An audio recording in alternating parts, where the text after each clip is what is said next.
Good morning, good afternoon, good evening. If you are ever in attendance in any of my shows, you know I always started off the same way because, again, I think it's so super cool that no matter where we are in the world that we live in today, we can come together at the same time in the same place and have some amazing conversations. So I'm glad that you're here joining us for the HumAII Sellovatorz show. We do these on Tuesdays at 9 a.m.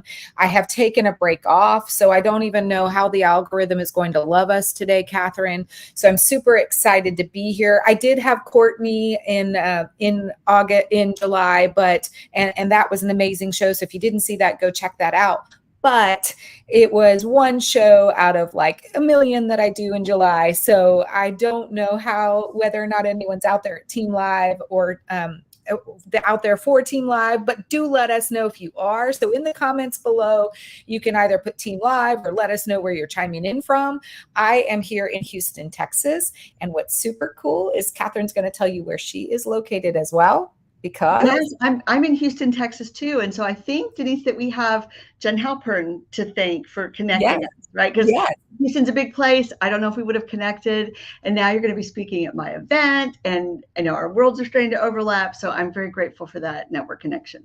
Yes, me too. I'm thankful as well. So I never ever try to, so by the way, again, reminder, if you're on Team Live, definitely let us know where you are. And even if you're Team Replay, I mean, we have a lot of people that come check the show out afterwards. So you can put hashtag Team Replay if you're watching us after the live event, and also tell us where you are so that we can come back and have good conversation with you. So that being said, I don't ever do a really good job of introducing my guests. And so I'm definitely not going to spend the time to do that. I would never do Catherine justice, but I will say, as a reminder, the way we met was through Jen Halpern. And I also think it was, there was someone else in the sales world that is not here in Houston. Okay. That also mentioned that we should connect. And I can't remember who it was. So when I think, Lori Richardson. Yes, Lori Richardson. Oh, awesome. Women Sales Pros. Yeah, awesome. Yes. So what I love about Catherine and just the way we connected, both from Jen Halpern and from Lori Richardson, was that we live in this world of sales where you think there are a million of us out there, but the reality is the sales world is super small. And I mean, even when you are out there finding a new job, networking so that you can look at your options, you'll find that you've worked with almost everyone that's out there in some form or fashion at some point. Yeah. I love how small, especially the older we get. Yes, right. I love how big it is, but how small it can feel, right? So with that being said, that is a little bit of, Catherine and I have known each other now for maybe a year almost, maybe or so. And so I'm super excited to have her here on the show. We're going to talk about today all things related to, networking and sales events, why it's important to get out there. She's going to share a little bit about her event. And so I'm going to I'm not going to take the time to do any more of the introduction. I'm going to pass it on over to you, Catherine. And if you would just share a little bit about yourself with the audience today. Sure. Thank you. Well, thanks for this opportunity to be on your show, and it's generous for you to share your platform with me. So I appreciate that. I think the arc that I would want people to know about my journey is that I have experimented with every single form of business development and lead generation a person can, almost. Yeah. Meaning I was first a tech recruiter, then I sold consulting services for large IT projects. Then I had a long stretch where I wanted to become self-employed. That was my first entrepreneur venture. I ran a cold calling firm for a long time. We got to call into every major industry, booking qualified sales appointments with C-level executives. Did that for 17 years. Took what I learned there, turned into sales training material, and now I have a B2B professional networking community.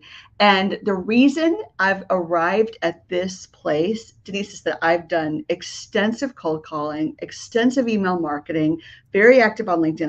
I have a great community out there. I post every day myself, and continue to get inbound leads that way. And I'm a fan. And what we all know is that hardly anything brings us qualified opportunities like a warm referral. Yes. And so as I have had some startup businesses that have made it, some that have not made it, I have those statistics of, serial entrepreneur experiences. Every time I have been attaching myself, Denise, to either a peer advisory group, something like a Vistage or a Convene or Women's Only peer advisory group for CEOs, or I've done straight up networking groups, things like BNI, Network in Action, groups like that. I'm always looking for who can I know who serves the same people I serve, who can get me in where I'm trying to go. And I finally am building a business around that because my stats show from my own tracking as well as outside stats show that you have a 50 to 90% probability of closing the work if you're referred in. Oh, I didn't know the stats were that high, 50 to 90%. I'm writing that down. And Denise, you would not believe how many people in my ecosystem for whom it's actually 90% likely that they'll win because they've curated a community of people where these people are such trusted advisors that if they say, you should use Joe for this, the person goes, okay, well, I'm going to use Joe. Because why wouldn't I? Because I already trust you. So it's this beautiful combination now of a career in business development to be focusing on referrals and focusing on live events and bringing people together. And so that is 30 years in an arc. I love that. Well, from my own personal experience, what I will say is that I have not done as great a job at leveraging my referrals. It's only been in the last few years that I've really taken a conscious effort or made a conscious effort to do a bit more. And, I was in sales all of my career. And, who would have thought that if I would have leveraged referrals a bit more, I never seemed to ask. And then I had to start reminding myself. Mm-hmm. And even now, we went into this pandemic where you had an opportunity to then expand your horizons and start to get more engaged and active by joining all these networking events. And you thought that would be the way to work. So now what I've been trying to do is balance. Okay, I need to get out there, but it doesn't need to be with everyone. So how do you find the right group that really helps you accomplish exactly what you want to accomplish? Because there are so many groups out there that are pure networking, but they're not really in the business of referring you to your ideal client, right? And by the way, before you expand on that, BB Kong from Singapore, she says, hello, all dear here. Before bedtime, pass by LinkedIn app, lucky here, thanks. So BB, thank you for being out there. Thanks for joining. Thanks so much. So Denise, I think that you named the first thing to start with. And I think that is just like if I were an executive coach, I would say, what do you want? What is it that you want? Right? Because actually getting it, what do we want? What am I trying to get out of this group? Whichever group it is, that's actually critical because these are just speaking generally, but groups that tend to bill themselves as peer advisory, you might get some sales intros and benefits from that, but that's not why they exist. They exist to have people talk about business problems they have with one another and help each other. And as an ancillary benefit, you might build trust and be able to get referrals. Networking groups are for referrals, but the way a lot of them are structured is really challenging because if you sell something kind of complicated, which probably historically you and I pick things that have longer sales cycles, more complicated, higher ticket items, right? Like what I call more heavy B2B. If it's more heavy B2B, then you've got to be with people like that. Or literally it like blows up their mind to try to understand you're what kind of consultant who does blah, blah, blah. Like it's just too hard for some people to understand.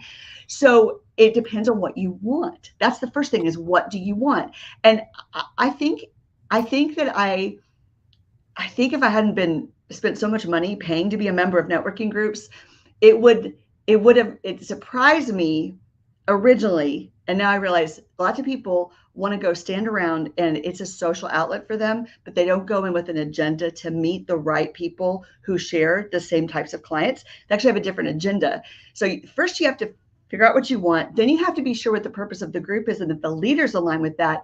And then you got to figure out if that's what the audience wants, because there are a lot of people who really like to stand around and networking experiences are social for them, but they're not very strategic. You tracking with what I'm saying? Yeah. Like they're not very strategic about what they're doing. And It is easier. There's research, psychology research that teaches it's easier to start something new than it is to let go of something. And so people keep adding groups because they haven't quite found what they want, but they're it's because they haven't done those early steps of saying, what do I want? What is the purpose of this? Why am I going?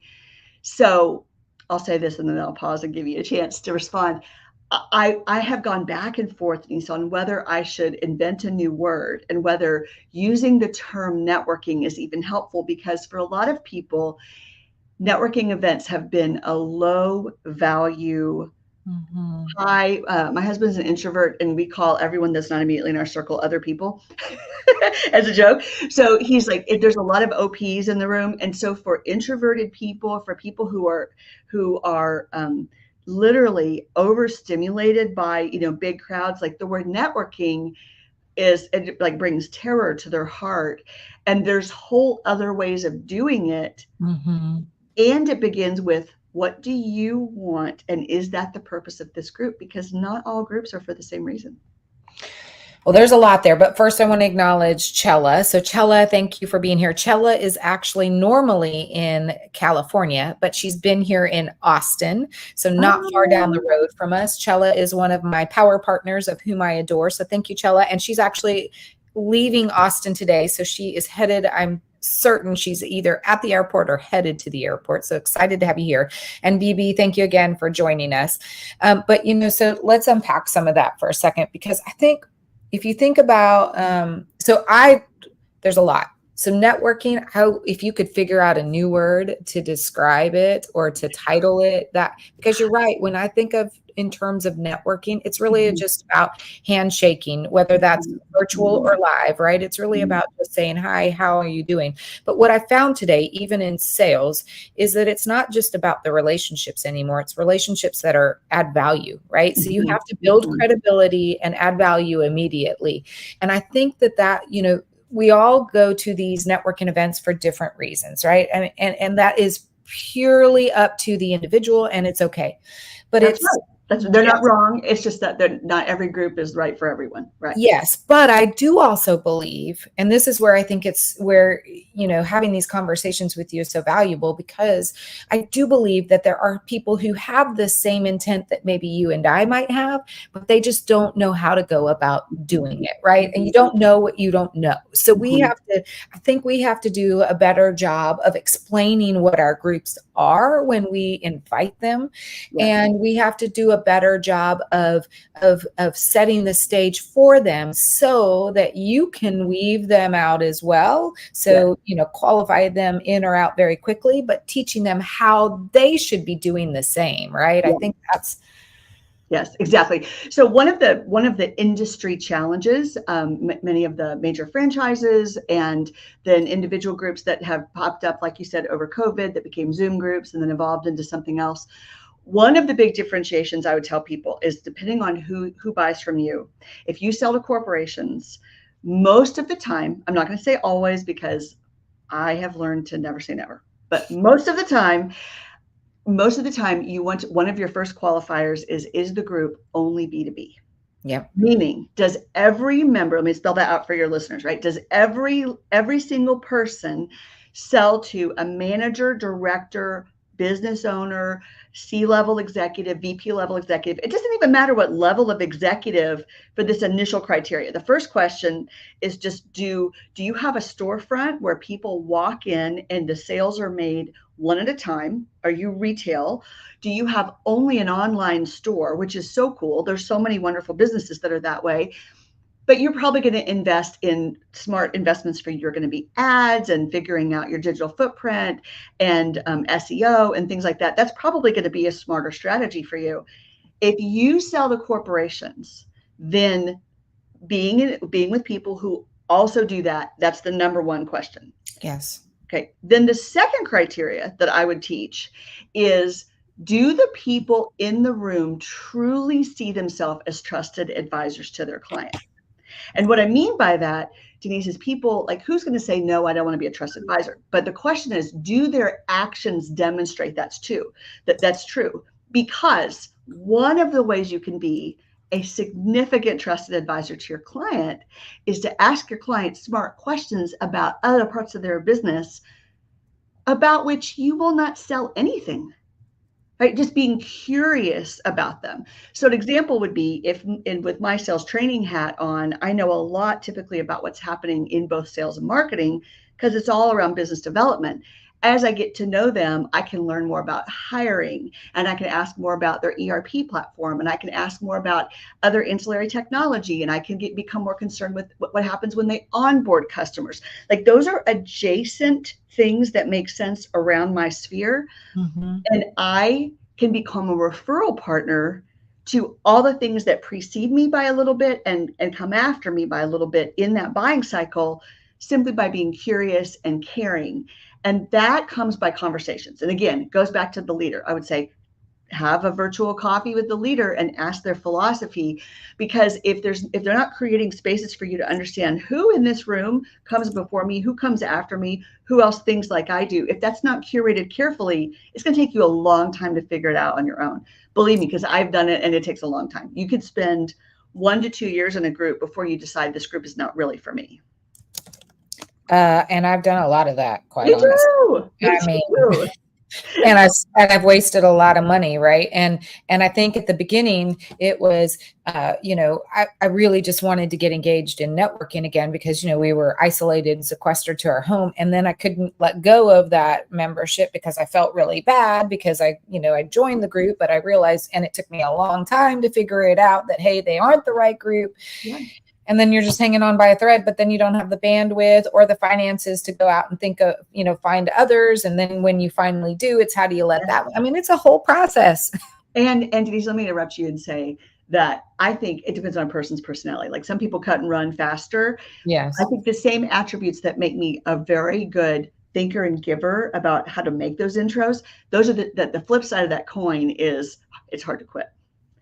Because I see possibility, and I want someone to, I want to be successful, and I want someone to be successful. And I think, oh, if they just understood that I could help in this way, then they would do this or that. And what I've learned is hard to convince people, better to decide, again, back to a few minutes ago, if someone's just listening later, they can catch up with us here. We're talking about what do you want out of the group? What is the purpose? What is the leader directing people to do? And if you sell to corporations, then you want to be with people who explicitly are business to business only. And there are brands that do that, including mine. I'm not the only one. There's some particular uniqueness about the way we've constructed the ecosystem that I think is unique. And B2B or combo is one of the first questions. I love that. Yeah, I put the first criteria is if you notice, I'll look at 2 different screens because I do have the live up on one screen and us on this screen. But the first criteria is, are they B2B? And I put, or are they B2C? Because we all have different requirements, right? Yeah. I am a B2B, but I did start out as B2C, right? Yeah. So I've had to shift my focus a bit. But the second criteria is whether the leaders for that group have this, I did some bad grammar there, but have the same philosophy as you. Yes, that's when you're trying to. You can't interview for and determine if you don't know yours. Oh, yes. Right. So, you have to decide yours. You have to say, this is what I'm after. Because most of us, think about if it's, a business development representative for a company, or you're the owner who's the only seller for your company. It doesn't matter what size your business is. You still have to get clear on what you want and who you need to know next. And the case is that most of us, if we had the exact right partner who came right before us or right after us in the corporation's buying cycle, if you had that, you only need a handful. Like when people talk about having 30 COIs, centers of influence, they talk about 30 COIs. I think that's a lot. Like, how are you feeding and watering and caring for those people? That's a lot of people to keep up with. Most of us still have too long a list because we haven't really invested in a handful of relationships where we just bring one another in over and over and over. And why do we do it? Because it's right for the client. Mm-hmm. We do it because it's right for the client. Yeah. And so I'll give you an example. There's a gentleman that's going to be speaking at an upcoming event I have, my friend John. He has a funnel software. Okay, it's called Pipeline App. It's a funnel software. You can use it for marketing on the front side when you're trying to get leads to self-qualify before a sales call, and you can use it to onboard customers. People use it for both ways. There are other ways you can do this. You don't have to use John software. You can set this up with your own CRM. There's other tools out there. I happen to use John's. I like John. Every time I see someone has this problem, I tell John, I introduce them to John if they want to. Why? Because John speaks at my events. He keeps me in mind. He's a good human. I trust him. So we have this reciprocal relationship. Most of us just need a handful of those that we found in the right room of people, and then we invest deeply in those friendships. But if you think of yourself as a trusted advisor and you want to be this kind of giver, you've got to be with other people who are like that, because my experience is it's too hard to convince someone to become like that. They either are like that and they have the same values, or they don't. That's what I found. I agree with you. I mean, now I still, I mean, I'll give you an example. I love people. So I will have a million conversations, and I'll have in my head, I'll have, okay, I really need to work with this person, or I could see where I could bring this person in. And it's easy for us to get caught up in continuing down that path, thinking that you'll always, you've got someone you can go to, but there's no strategy right around it. So instead, I've got it in my head. I've done it. I've met them. I love them. I want to bring them on, but I haven't put a strategy around anything. So when I actually put pen to paper, and maybe not everyone uses pen and paper like I do, even if you put, keyboard, right? Whatever you choose, when you actually start to put a strategy around it, then you start to make better choices as it relates to fostering and feeding and even seeking out those relationships. I have just in the last year probably started to do a better job of that. And hell, I can still be better at it. Yes. Because, we're so used to the old way, which is, not really thinking about what we're doing, just doing it with good intention, but not actually putting a strategy around it. Exactly. One of the things I like about what I understand that you do, Denise, and people in your circles is, and I love the name of your show, the name of your company. I think this idea of advanced technology and a very human part of it is this beautiful marriage. And so I want people to hear me say everything I said up until now with wanting to see yourself as a trusted advisor, wanting to introduce other people into the community. All of that is a very people intense aspect of it, where it's very human, very get to know you. You build trust over time with people. That's how it's done. And we implement and use technology to make it easier for people to help us. Yes. So here's a quick example of what that can look like. I want to make sure we do you a service in directing people to remember all the things they can implement in different stages of the sales process.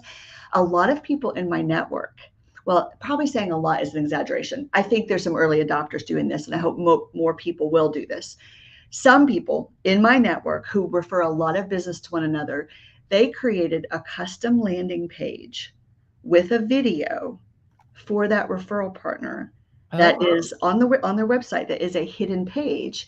And so if you have the URL, you can find it, you type it in, you send the link. If you don't, it's not available to the public, but there might be a video on there. So let's say that you introduced me, Denise. And so I can say, I'm Catherine Brown. I understand that we share a friend, and our mutual friend, Denise. And this is, and then this is often why people want to watch this video. I state my value proposition, I explain how you can learn more. And then on that same page might be my booking link or the next step to watch a demo or whatever the thing is. But how good does that make you look, that I'm that organized and that we have this custom thing set up? That's just one of many examples of how a person can use technology to accelerate the get to know you human part. And I think that the, being very human, very personal, and advanced in tech go together. And we're always looking for how to marry those things. I love that. I'm actually going to have to come back and revisit exactly your description of how to do that effectively, because I think I feel like I miss out on a lot of opportunities just because I don't, I do a much better job. I'm in sales, so I've done somewhat of a job, Sure. but I'll be honest, I haven't done as great a job, and I'm still learning. I'm much better than I am now, but man, there are so many new things, ideas that we could, that we could adopt just like that, right? Creating a video. I mean, that is golden. So there are a lot of takeaways from here, but man, if you guys can write that down, whether you're Team Live or Team Replay, I mean, create such a relationship that you can build these referral videos, which would be amazing, right? And so go back and watch it. I don't even remember what number we were at, what timestamp we were at, but I'll try to find it and put it in the comments below. That's great. And there's lots of things like that, right? But it occurred to me until someone said, hey, it would really help me, Catherine, if when you go ahead and make that email intro between your client and someone else, will you go ahead and include my calendar so that if they want to do it right then, they can book themselves? It's like, that's awesome. Yeah, sure. Okay, so a lot of the things I now teach, I've learned through the School of Hard Knocks. It's not that I woke up and was enlightened, but it was like someone helped me see it, or I copied what I saw work for someone else, and with credit where it's due. So there are these best practices where we can streamline the process and help people help us.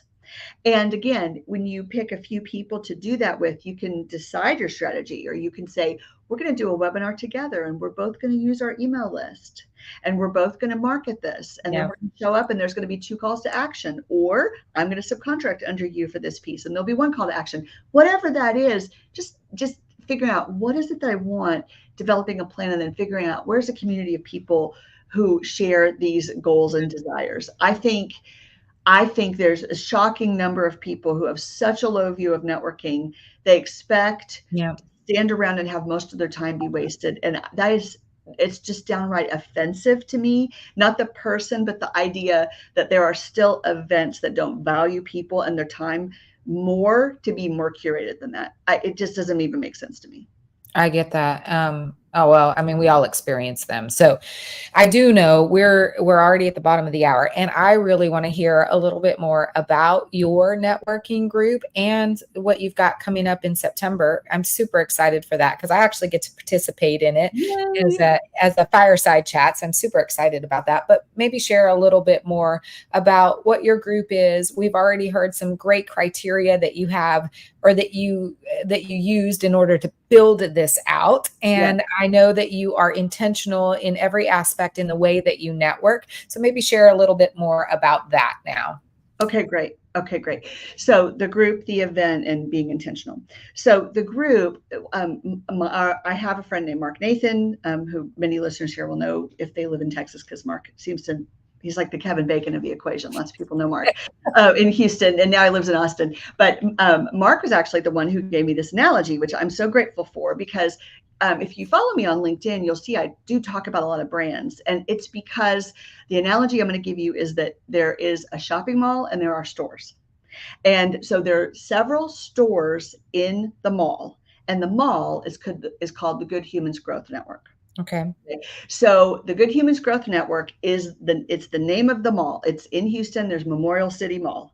And the stores are the individual groups, which are all a combination of peer advisory and networking.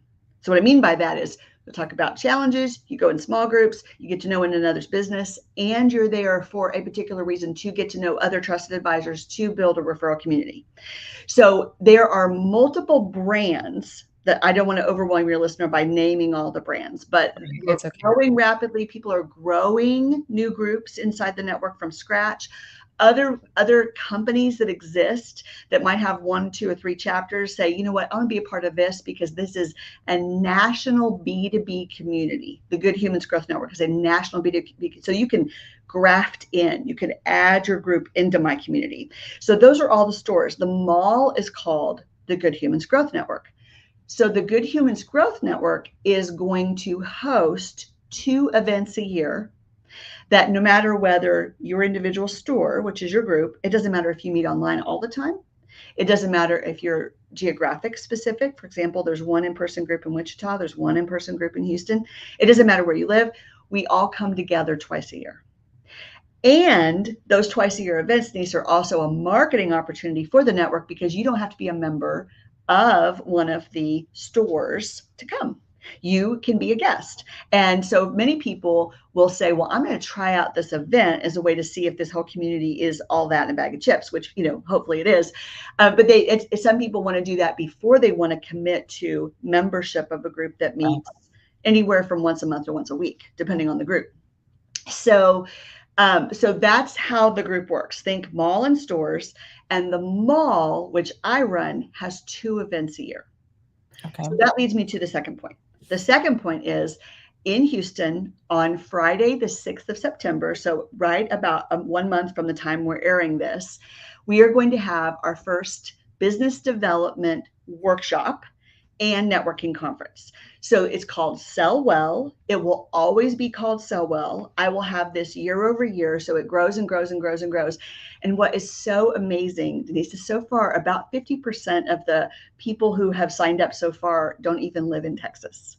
That's awesome. They're flying in for this event because they want to see their fellow members, or their fellow member has invited them as a guest and has said, I'm telling you, my group is so special. I want to introduce you to the other members. And because you're this kind of business coach, or because you sell this kind of software, or because you're this kind of attorney, I just know who to introduce you to.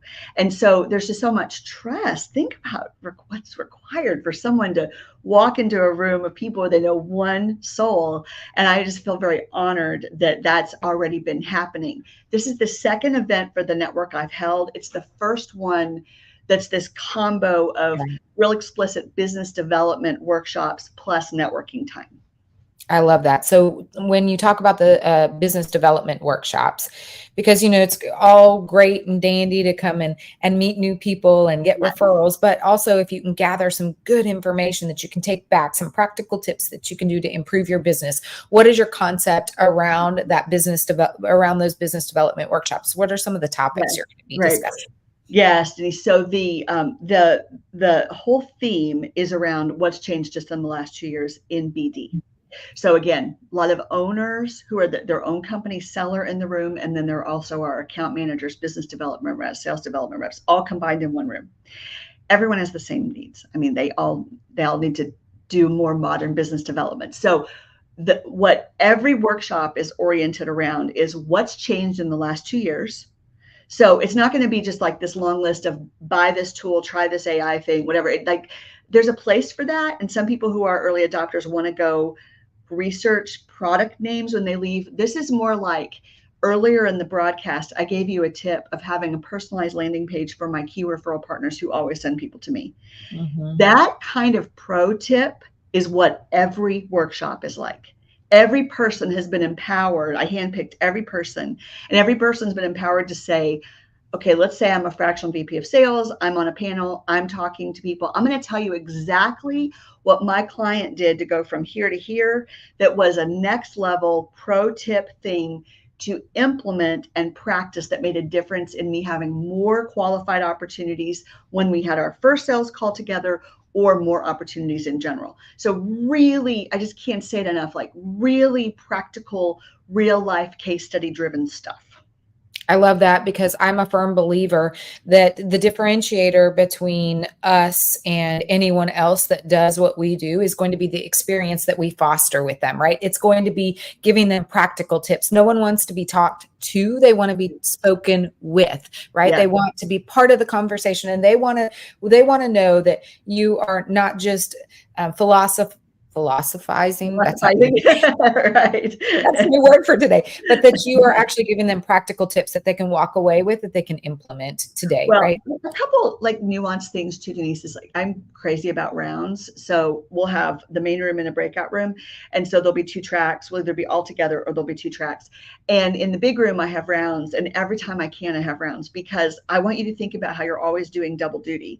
You're learning. And every workshop is interactive. There's a Q&A time. There's breakout table time. You're working with people next to you, but you're simultaneously checking out who's at your table. right? Especially if you're new to the community. If you don't know people, you want to figure out who is here, who do they sell to.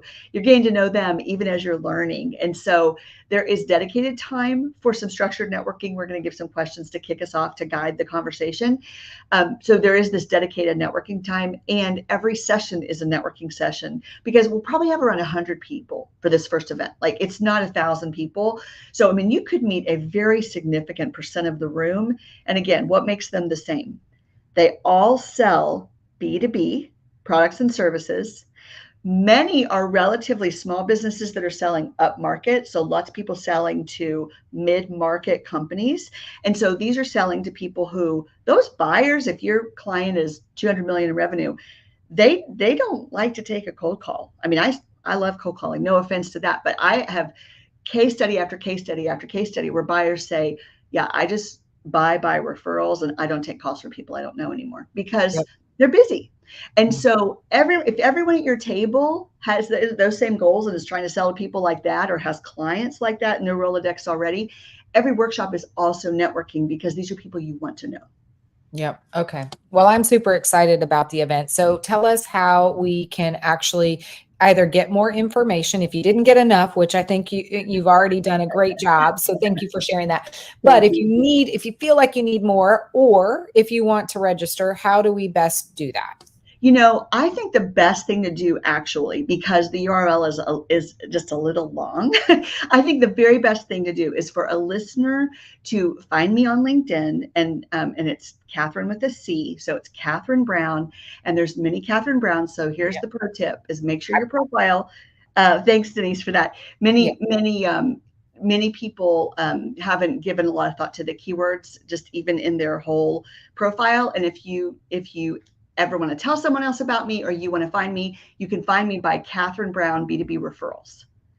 It'll come up among all the Catherine Browns. So if you do that, I'm posting about it every day. I'll have the links there. You can DM me. I'll send you information. The early bird does end at midnight today, the day of our filming. And so there is actually an influencer code for people in my network who are just especially amazing at bringing people. And I could give $100 off code to anyone that sends me a DM. So I really want to have there be at least 100 people of this exact persona we're talking about. We've still got a month before the event. I know we can get there, and I'm happy to share that code with anyone that wants to connect with me. Awesome. I'm super excited. I get to talk a little bit about the value of leveraging AI or technology for that, any technology for that matter, in the sales process. So that's going to be a super exciting session. All of the sessions are going to be exciting. I'm getting excited with the opportunity to meet new people, and it's here in my backyard essentially. So I'm excited to be there. I know we're coming at the point where we want to start closing the session today. I want to start by first saying thank you, Catherine, for joining us here. I'm excited to kick off the month again back to the lives, and I'm glad that you were able to participate and be that kickoff again for me. I want to thank everyone in the audience who's there. Bill, he said, CB, you are all that and a bag of chips. Well, I don't know who that is. Thank you. Oh, I see. Bill, that's lovely. Yes. Yeah. So Bill, thank you for being here or out in the audience with us. Thank you to BB and Chella for also being. I know that it's been a while since I've done the lives, and I've not been super active on LinkedIn in July because I spent time with my family. So I know there'll be more people on Team Replay. So definitely leave us with the hashtag so we can come back and have conversation. You know now a little bit about the Sell Well event that'll be happening September 6th. So be sure to go check that out. You can find Catherine below. You'll see streaming along the bottom. You'll see her LinkedIn profile, but you can also find her at Catherine Brown B2B Sales. B2B referrals. Sorry, B2B referrals. Sorry. Oh, okay. So B2B referrals. And we are here every Tuesday at 9 a.m. We'll be kicking that back off. So I'll be here in the month of August. I do want to leave everyone with just last remaining thoughts. So maybe, Catherine, you can share with us just your parting thoughts that you want everyone to remember or that they can take action with today. Okay, I will. I would say, Denise, that it doesn't matter if you're a product-based company or if you are a services company or both. Think about the term trusted advisor. The thought I want to leave you with today is that when you show an interest in your buyers, in your client's business, that is beyond whatever you can sell them, you actually cross over into becoming a friend, a professional friend, and becoming someone who really cares at the bigger level. The ultimate compliment, and where you'll know you've arrived as a trusted advisor, is when someone calls you and says, I knew you'd know a person. And I have former clients, I have existing clients, I have fellow consultants, people who say, I knew you'd know someone. And it's part of how I add value to other people's lives in addition to the products and services I sell. And I also think maybe we can do it for another time, Denise.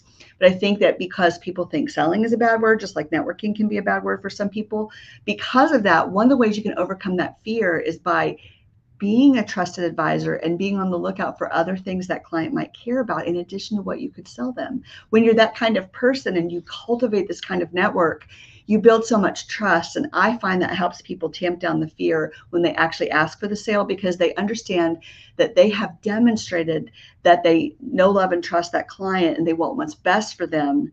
And that changes the selling paradigm. Yeah.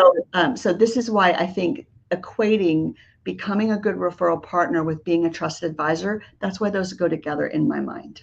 Love that. Love that. Well, so Bill says, nice hosting, Denise. Look forward to meeting you in September. So he should be on your registration list. Yes. So looking forward to seeing you there, Bill. And I would leave everyone with this. I would say that something I've even been working on. We should, in this day and age, especially with all the noise and chaos, so many things that we're being pulled in so many different directions with a ton of different activities, we should really focus on being super intentional. And that is not just intentional in the activities that we do, but also intentional in the relationships that we're building.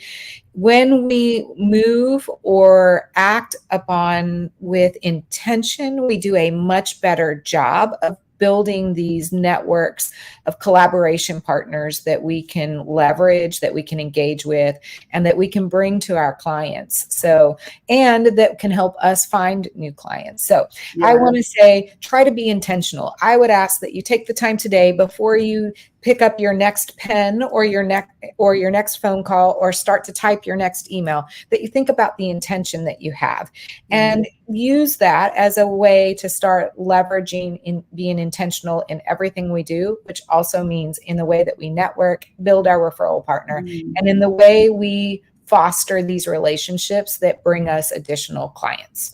So that's love that.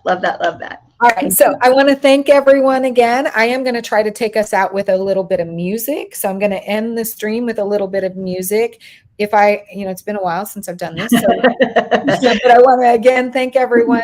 We might sing, right? I want to thank everyone for being here again. So stay with us for just a minute, Catherine. I'm going to take us out now with a little bit of music. Catch us back here next week. Again, 9 a.m., same place, same time. Thank you.